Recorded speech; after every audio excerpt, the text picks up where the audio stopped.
Well, I wish I could say that I told you so, right? But I will not say that. I didn't tell you. It's come to pass that the motion was tabled, and by the person I guessed will actually table the motion. But I'm here to tell you how things are going to pan out in the next few days, because Parliament, as you have seen, as it has been demonstrated today, is going to impeach Rigathi Gachagua. It's happening next week on Tuesday. They are voting. They are impeaching him. The first deputy president to be impeached will be Rigathi Gachagua. Na itakuwa ikuwe funzo kwa wale wengine wenye wako na ambitions kama za deputy president. But hii story inawachapia.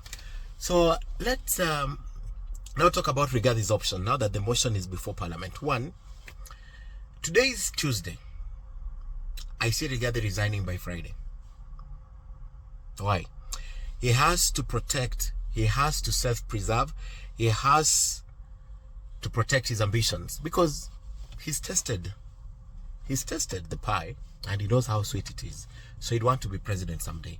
The only way he's going to be president is if he's still in the game. The only way to remain in the game for Rigathi Gachagua is to resign. But will he? Because Ruto is not going to save him. Will he? Well, let's say he doesn't.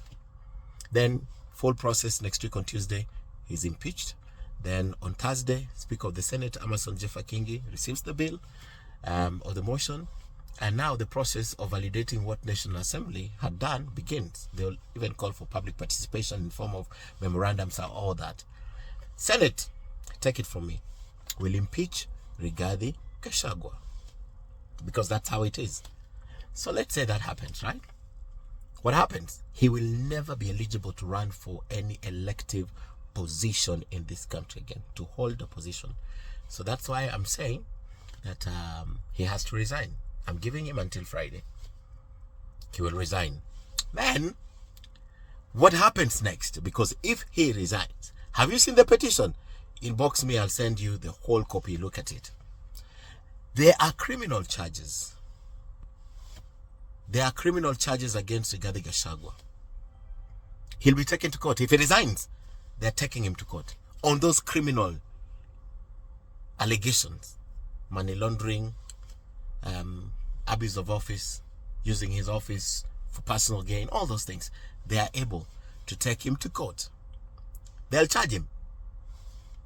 And still at the end of the process, what happens to a public officer who has been charged? So they'll take him to court. His only option is resign, but even if he resigns, he'll go to court. But I'm moving the story now to day 2 of the story. What I told you is going to happen has happened. Now the other issue is, let's move forward. So who takes over from Rigathi Gachagua? My bet, again, my qualified bet, the president will return this to Central Kenya, to the mountain, east or west. And I'll give you 3 options. Mark three of these options. First on the table, Kirinyaga Governor Anne Waiguru. Remember when the president was the National Prayer Breakfast? When he said it's time to choose a woman? Anne Waiguru, first option on the table. Gladys Wanga Chana nayo, she will not. He can never be taken to that. Broad-based government ilisha malilisha.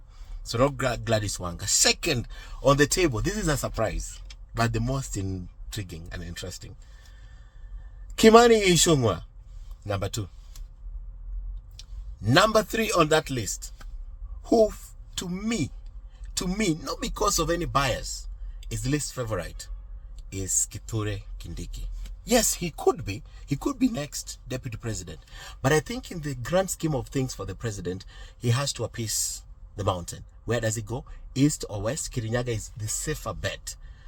Ichung'wah, there will be that fight of Kiambu and all those things, but he's also a bet. Remember, he's very faithful. And let me confirm this to you. Faithful to the president.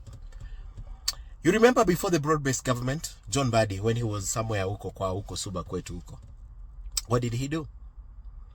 He is the one who went against the grain and even told off James Orengo. And he said if he's given this position, he's ready to pick it. Now, the same people that the president and the deputy president used to bring down Uhuru Kenyatta and the whole Azimio team, especially the ones in Jeremiah Kioni who are from the mountain region, are the same people who are pushing for the impeachment of Rigathi Gachagua. Forefront is Kimani Ichung'wah. Kimani Ichung'wah has accepted this position already. He could be given this. So 3 options. Number 1 favorite, Anne Waiguru. 2, Kimani Ichung'wah. And number 3, the good professor, Kithure Kindiki. But where does he come from? That's a disadvantage to him. How many votes can he consolidate?